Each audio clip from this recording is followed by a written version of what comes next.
The very first time I saw this watch wasn't actually the watch itself, but a black and white picture.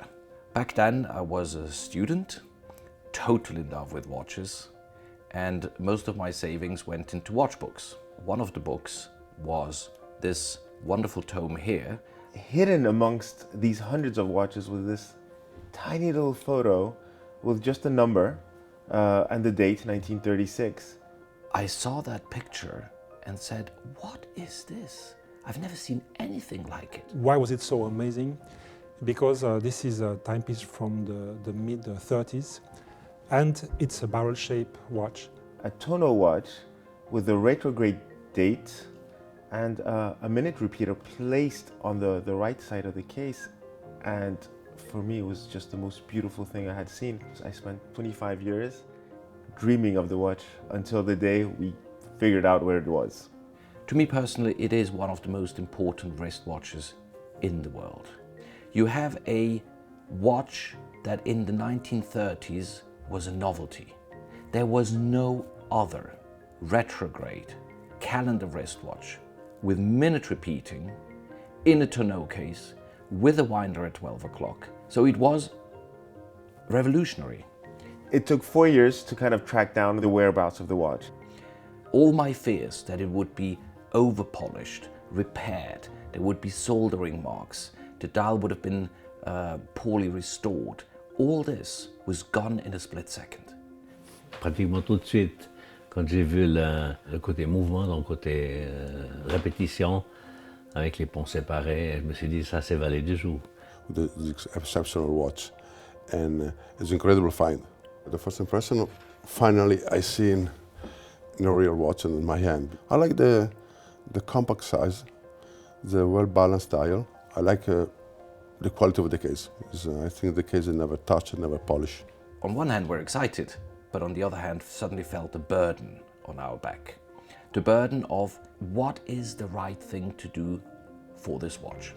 There are independent watchmakers who can bring such a watch from a technical point of view back to life. We felt the one and only appropriate thing to do is to go back to the manufacturer.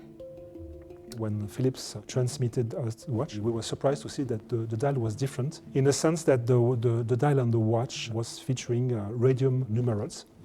And again, thanks to very deep researches in the archives, we found the letter which indicates that our clients wanted to have two dials, one which is the dial that we had in our archive, and the second dial with radium numerals, which was the dial that had to be put on the watch. So this is how we knew that watch was delivered with two different dials, and so we could really authenticate it through our archives. We decided not to restore the dial.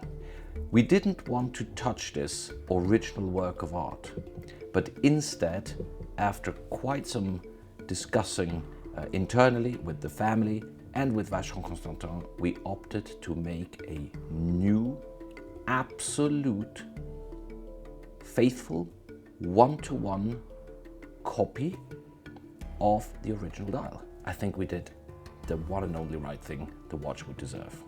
We are very lucky people here at Vacheron Constantin, since we have a fantastic archive of more than 420 linear meters, and we have almost all the history of all of the timepieces that we have made since the early 19th century.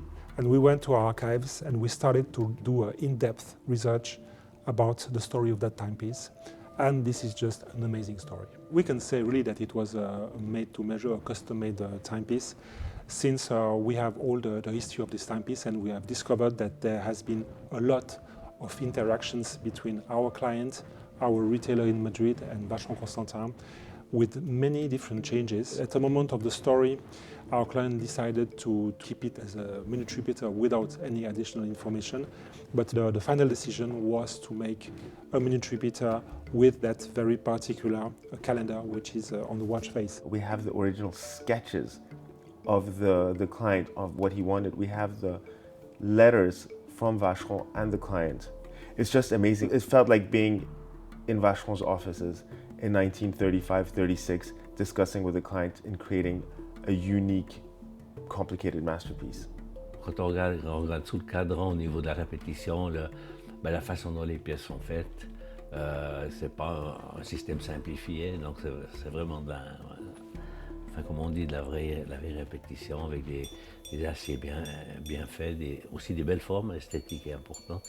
Et puis au niveau des finitions, des anglages et tout, quoi. C'est toujours un plaisir à regarder. The discovery of this watch was as exciting for me as a watch fan, as a Vacheron Constantin enthusiast, and I think for Vacheron Constantin, who actually managed to connect with a very important part of their own history. I've been dreaming of this watch for 25 years, and I'm kind of sad to see it go. I'm a bit sad to see it go, but I'm sure that wherever it goes, it will definitely be a crown jewel in a collection, and by far.